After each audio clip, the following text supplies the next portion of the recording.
shove came without warning. Steve Kinley's shoulder jerked backward as the guard's hand gripped his collar and yanked hard, dragging him off balance across the concrete. His heel caught the edge of a step. He stumbled, his palm scraping the sidewalk, skin tearing thin, red blooming where his wedding ring once sat. "Move, old man!"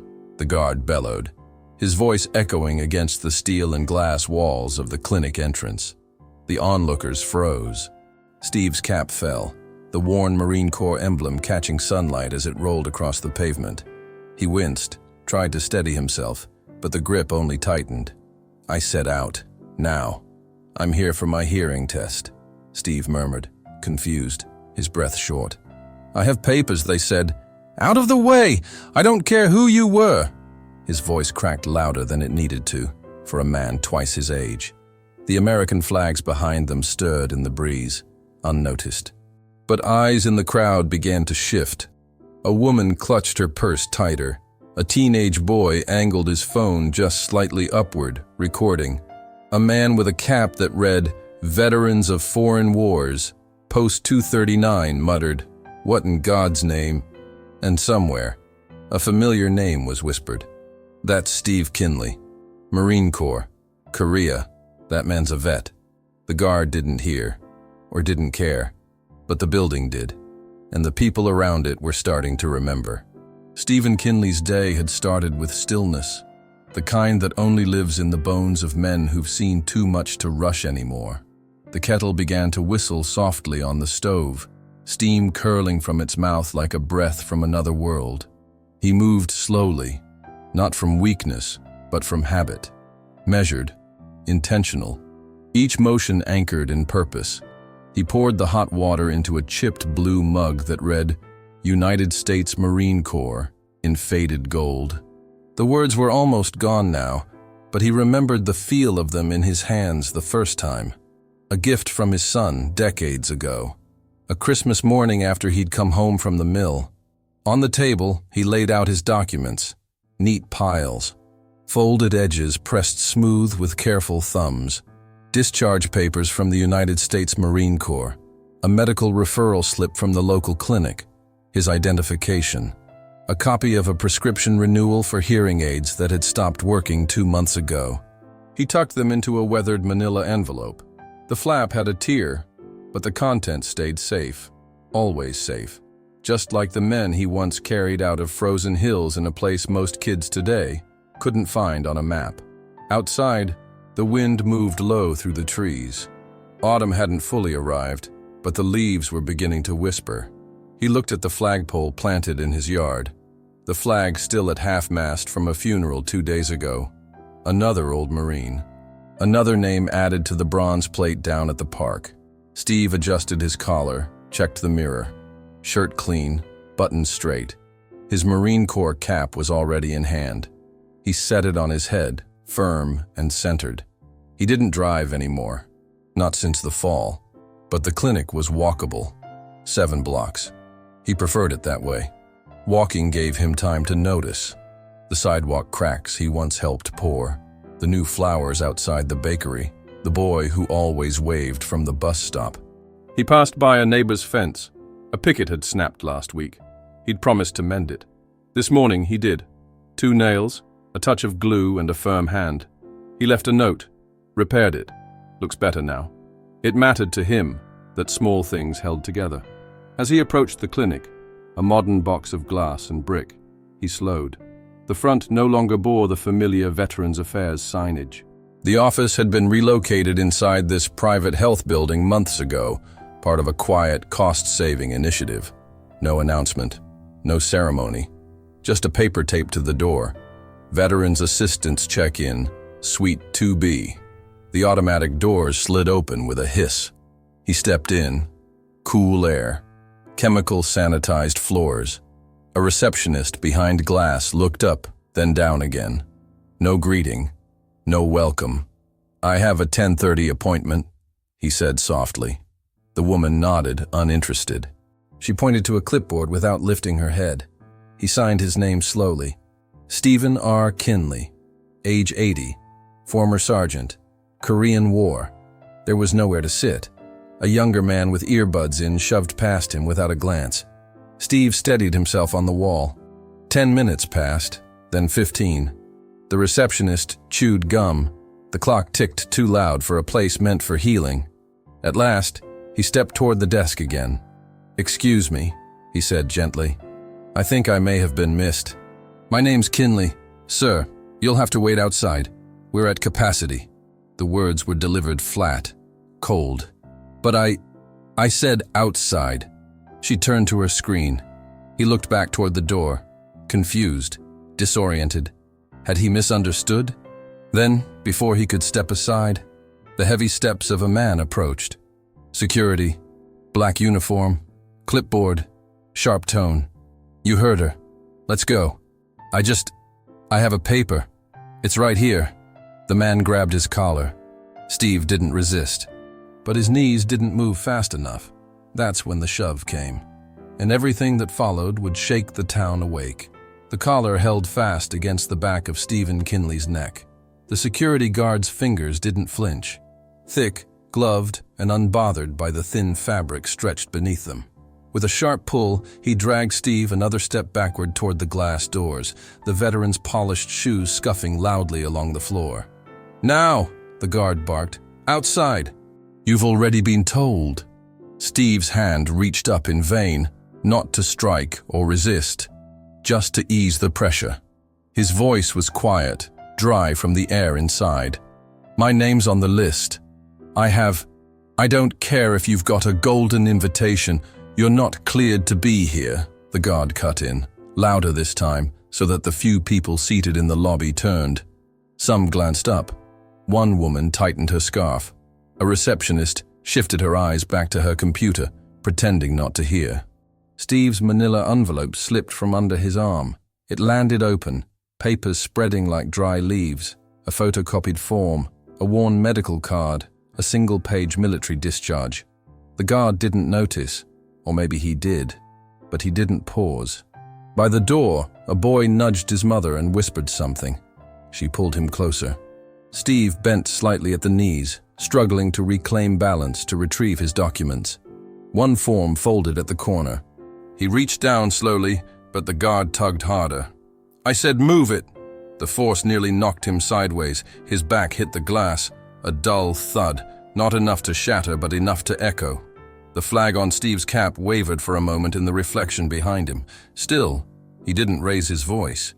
He just looked at the man's eyes and said quietly, "This isn't right." The guard's jaw tensed. Behind them, a voice murmured, "That guy's like 90. A woman near the water cooler stood up, uncertain. Then came the sound of something soft, a gentle click. The teenager in the corner had begun recording. His phone rose, one hand gripping the edge of a backpack, the other steadying the lens. His mouth was slightly open, expression shifting from amusement to unease. Steve straightened his shoulders, just slightly. His papers still lay scattered across the floor. "I served," he said. "United States Marine Corps. I've got every right to be here." The security guard laughed under his breath. Not loud, not long, just a cruel little note of mockery. "Well, congratulations. You still gotta leave." Another man across the lobby stood. Jeans, cap pulled low, a walking cane leaning against the wall. He said nothing, but he stopped moving entirely, just watched. The air shifted. Then, a voice, female, hesitant but clear, from the hallway beyond the check-in desk. "He's on the schedule. I remember his name. Kinley. Stephen Kinley. A nurse, mid-40s, tired eyes, badge hanging crooked." The guard turned his head, annoyed. "You need to stay out of this. This is a security issue."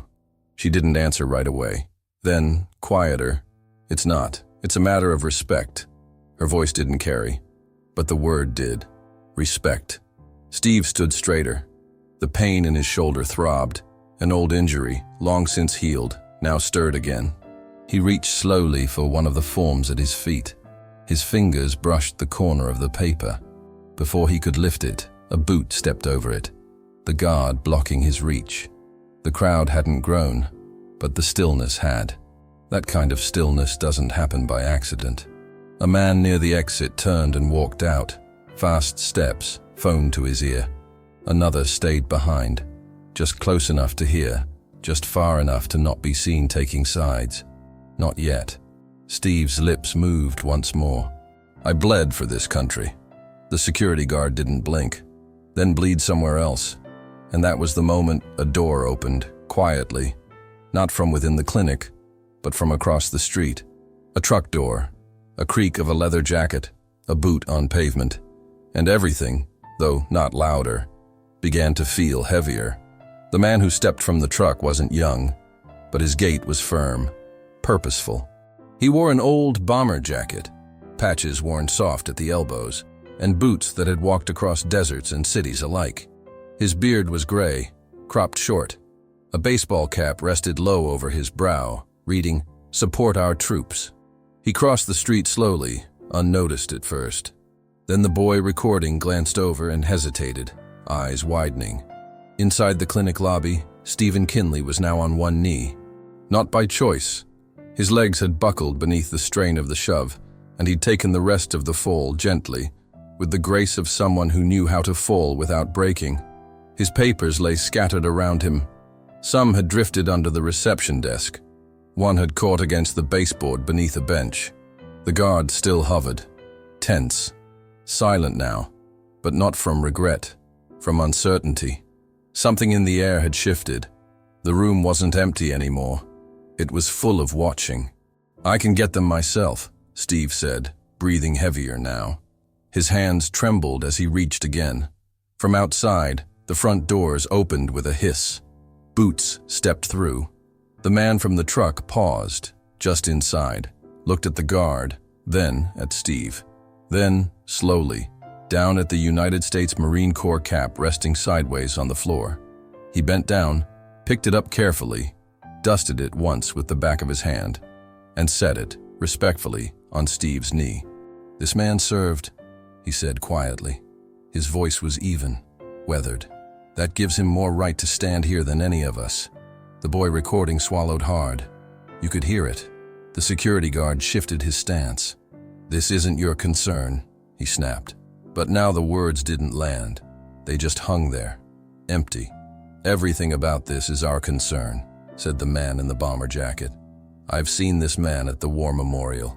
He shows up every year, rain or shine, reads every name." The nurse from earlier stepped forward now, slowly, but with resolve. "He's helped half the men in this town get their forms filled out, donates blankets to the shelter, built that bench on Elm Street. He doesn't ask for anything," said the woman near the water cooler. "Not even when it's owed." Someone near the entrance whispered, "That's Kinley, the pipe fitter, the one who saved that boy from the garage fire in '88. The security guard looked around now. His eyes darted, not with fear, but with calculation. Control slipping. Narrative breaking. Stephen Kinley pressed his hand against the wall and tried to rise, his back stiff, one knee slow. But he rose, inch by inch. The man beside him didn't offer to lift him, but he stood with him, shoulder to shoulder. Behind them, another pair of boots entered. Then a third, a woman in a navy blazer, a man with a faded motorcycle vest, an older man with a crutch. They weren't a crowd yet, not even a group, just individuals, but they were no longer separate. "We'll wait," said the man in the vest. "We'll all wait." The guard folded his arms. "You're interfering with—" "No," someone said from the back, cutting him off. "You are." And silence fell again. Steve looked around the room. The papers still weren't in his hands. But somehow, he stood taller now. The receptionist lowered her head. The boy stopped recording, but he didn't lower his phone. Across the street, another truck pulled up. A flag fluttered from the antenna. They were coming. Not with signs, not with shouts, but with presence, with memory, with quiet, deliberate dignity. The kind you can't command, the kind you only earn. Snow fell sideways, not the gentle kind that kissed the shoulders of coats, but the heavy, wind-torn kind that stung like needles. Visibility was nearly nothing, just a white curtain drawn tight across the Korean mountains. Stephen Kinley was 25 years old, his coat soaked through, the wool collar frozen stiff against his throat. Every breath hurt. Frost rimmed his eyelashes. His boots cracked against ice that snapped beneath the fresh layer of snow. The cold wasn't just cold, it was alive. It crept under his skin, gnawed at the joints, whispered lies in his ears. Keep moving. He didn't say it aloud. He couldn't. His mouth was too dry, lips cracked, but he thought it. A mantra carved into marrow. Keep moving. Behind him, Private First Class Morris Landry stumbled again. He'd stopped speaking an hour ago. That was the first bad sign. A worse one followed, when Morris didn't swear after falling. Steve dropped to one knee beside him, shook his shoulder. Morris, come on. Nothing. Steve yanked off his right glove, the wind biting instantly, and touched Morris's cheek. Ice. Morris, he shouted now, hoarse and raw. A flicker, just a blink, then a whisper. Go. You have to leave me. Like hell, Steve growled. He stood, reached down, slid his arms under Morris's shoulders, and hauled. He grunted as he lifted, every tendon in his back screaming. The snow tried to pull them down again, greedy and silent. Steve didn't let go. He slung Morris's arm over his shoulders, the rifle clattered to the ground, left behind. He didn't care. He couldn't carry both. Every step forward was through sludge and wind, through breath that iced the inside of his scarf. The path was gone. The ridge was somewhere beyond the blizzard. He walked anyway. He remembered that moment for the rest of his life, the weight of another man's body, slipping in and out of consciousness, the smell of gun oil from his own jacket, the metallic sting of cracked lips, the voice in his mind that said, "You don't stop, not until they're safe." He slipped twice, opened a gash on his left knee, lost his footing on a slope and nearly fell the full length of the ravine. But he held Morris tighter. By the time the outpost lights shimmered into view through the storm, Steve was nearly crawling. He shouted once, a broken cry, then kept dragging. The guards ran toward him. The snow gave way under his knees. But Morris lived, because Stephen Kinley didn't leave people behind. And he never forgot the price of bringing someone home. Stephen Kinley stood just inside the clinic doors, his papers still out of reach, the scuff on his cheek beginning to bloom into the purple shadow of a bruise. The god loomed, arms crossed, eyes dotting between the entrance and the crowd that was no longer passive. Outside, the morning had shifted from cool to crisp. The wind carried a strange hush with it, not silence, but restraint. The kind of hush that hangs over graveyards before taps are played, or in churches before the names are read aloud. The first man to step forward wore jeans stiff with field work and a ball cap darkened with sweat. He walked without hesitation, stopping 2 feet from the security guard. He said nothing, just stood. Next came a woman in blue scrubs, hospital ID still clipped to her collar. Her hands trembled, but her jaw did not. She walked past the guard and into the clinic, retrieved Stephen's fallen envelope and documents, gathered them with care, and placed them back into his hands. "You're not alone," she said, just above a whisper. Then a rumble in the parking lot, not thunder but tires on gravel. A battered green pickup pulled into view. From its side mirror, an American flag fluttered, faded, and worn, but proud. The driver stepped out slowly, leather vest, service pins glinting in the sun. His gait was uneven, favoring his right side, but he moved with certainty. "That's Gunnery Sergeant Kinley," he said to no one and everyone. "He's the reason half of us know how to hold a salute." He took his place beside the first man. Then another stepped beside him. Then a fourth. Within minutes, the sidewalk began to fill. They came in pairs, in silence, in work boots and Sunday coats. Some with caps pulled low, others with hands clenched. Veterans, neighbors, old men with oxygen tanks, young men with unsure eyes. No one shouted, no one pushed. They just arrived and stood. One by one, they began to form a line across the front of the clinic, shoulder to shoulder, facing the doors. not blocking access, not raising fists, simply standing, like stone. The security guard looked around now, breathing faster. He took a step forward, trying to assert control, but the line didn't move. He raised his voice. "This is private property. All of you need to disperse." No one replied. A truck horn sounded in the distance.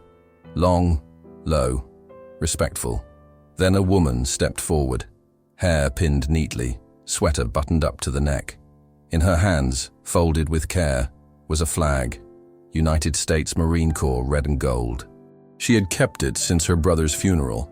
Today, she held it like a banner. She unfurled it slowly, lifting it into the wind. The sunlight struck it just right, and the gold caught fire. Stephen watched, his eyes glassy. He didn't speak, didn't need to. A child stepped out from behind one of the legs in the crowd. He approached Stephen carefully, holding a small drawing with shaky lines, a flag, a heart, and the words, "Thank you," scribbled in blue crayon. The boy held it up without a word. Stephen took it with trembling fingers. His other hand reached instinctively to adjust the cap on his head. From across the street, a news van parked quietly. A woman stepped out, holding a mic, but said nothing yet. Her camera operator just began to film. In that moment, someone began to speak. A woman near the clinic wall, her voice gentle, full of memory. "He built our town's war memorial with his own hands." Another voice joined in, a retired fireman. "He gave up his pension once to cover a young Marine's surgery. Never asked to be paid back." Then another. "He taught my son how to tie a tie before his recruitment ceremony." It wasn't shouting. It was remembering. Every voice added weight. Not volume, weight. The kind that turns a man into a monument before your very eyes. The security guard opened his mouth again, but nothing came out. One final figure approached. A woman in formal dress, the mayor of the town. She didn't cross the wall. She stood just before it. She placed her hand on her heart and bowed her head. And that was when Stephen Kinley finally spoke. Soft, gravel-throated. "You didn't have to come." A voice answered from within the line. "You came for us. Every time. We're just returning the favor." Stephen nodded. Not grandly. Just enough. He stepped forward. The crowd parted only slightly. Enough to let him pass. Not because he demanded it. Because he'd earned it. He stood still, holding the child's drawing. His papers pressed back to his chest. A flash from the camera across the street lit the moment like a bolt of reverence. And the town remembered itself. The sun had passed its peak now, casting longer shadows across the sidewalk where the line of townspeople stood. A few had shifted their weight, others leaned softly on canes or railings, but none had left. Inside the clinic, the once frigid air felt different, not warmer, but thawed. The receptionist had quietly set down her headset. The nurse who had spoken earlier now moved freely between desks, gathering forms for the next veteran in line. Stephen Kinley sat in a wooden chair just inside the entrance, not needing assistance but allowing it for once. His documents were returned, neatly organized in a fresh folder. A bottle of water rested in his hand, unopened, slightly trembling. He hadn't spoken since the child handed him the drawing, but his eyes had, and the town had read them clearly. Outside, the security guard stood awkwardly near the glass. His name tag read Chase Kellen. His arms were crossed, not in power anymore, but defense. The voice in his radio had gone quiet. He checked it twice. No one replied. Then came a second voice, not from the crowd, but a suit. A man in a navy jacket approached, escorted by a staff member. His walk was purposeful but respectful, and when he stepped inside, he didn't address Stephen first. He turned to the guard. "You're relieved." Chase Kellen blinked. "Sir, you've been placed on administrative leave, effective immediately. You'll be escorted off the premises." Kellen's lips parted as if to protest, but the words never arrived. Not here, not now. The guard walked out, flanked by silence. Not one voice followed him, not even a murmur. Instead, the air thickened with a different sound, dignity returning to its rightful place. Later that evening, The town's small news station aired the story. The footage was respectful, quiet. Just long shots of the crowd, still images of the child's crayon drawing in Stephen's hand. The anchor's voice, solemn. Today, in town center, a quiet protest formed in defense of a forgotten veteran. The crowd spoke not with volume, but with memory, and a man named Stephen Kinley was finally seen. The mayor issued a statement that same night. No veteran in our town will ever again wait in line wondering if they are welcome. By the week's end, a brass plaque had been installed beside the clinic's entrance. It read, "Stephen Kinley, Defender of Dignity, U.S. Marine Corps, Korean War let no one be left outside again." And beneath it, not in bronze, but printed by hand and laminated in plastic, a child's crayon flag and 3 words in uneven letters, "Thank you, hero." A new sign was posted by the door, "Veterans Assistance, enter through main entrance, with respect." Another appeared online, "Veteran Advocate, applications open, Town Office of Honor Services." At the next city council meeting, the mayor proposed a quarterly public review of all facilities offering veteran services. It passed unanimously. No one mentioned the name of the security guard again, not out of malice, but because the focus had moved, as it should, not on blame, but on honor. And the town, once hesitant, had remembered how to stand. The sun had begun to slip beneath the rooftops, drawing long fingers of gold across the trees that bordered Kinley Park. The town called it that now, unofficially but universally. It had always been just the veterans' green, but today it bore a different gravity. Stephen Kinley moved slowly along the narrow path beside the memorial stones, his steps steady though uneven. In one hand he held a thermos, the metal cool against his skin. In the other, the child's crayon drawing, folded with gentle care. The breeze stirred the flags above, 5 of them. United States, Marine Corps, Navy, Army, and the blue banner of prisoners of war and those still missing. They didn't flap wildly. They just breathed. Stephen reached the brass bench near the wall of names and lowered himself onto it with a soft sigh. He placed the thermos beside him. Then his hand reached into his jacket pocket, retrieving something small, a weathered silver coin. He turned it once between his fingers, rubbed the edge, then leaned forward and placed it beneath the name etched third from the top. Morris E. Landry. Snow hadn't fallen that day in Korea for decades, but the air still carried its memory. Stephen touched the cold stone with his bare fingers. "We're still here, Mo. Still watching out." He remained seated for a while, listening to the quiet, to the distant hum of life, to the whisper of legacy that doesn't ask to be noticed, only remembered.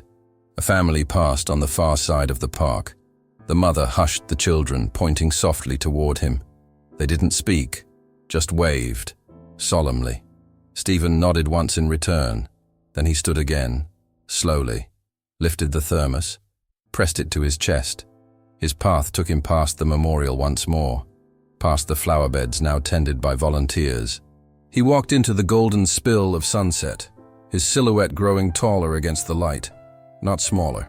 And behind him, the flag shadows stretched long across the grass, like arms reaching back through time, reminding the town of who they were and who had carried them there. If stories like this resonate with your heart, like and subscribe for more untold moments of honor and kindness. Let us know where you're watching from, and if this moment brought back memories you carry with you. The best way to honor their memory is to keep listening.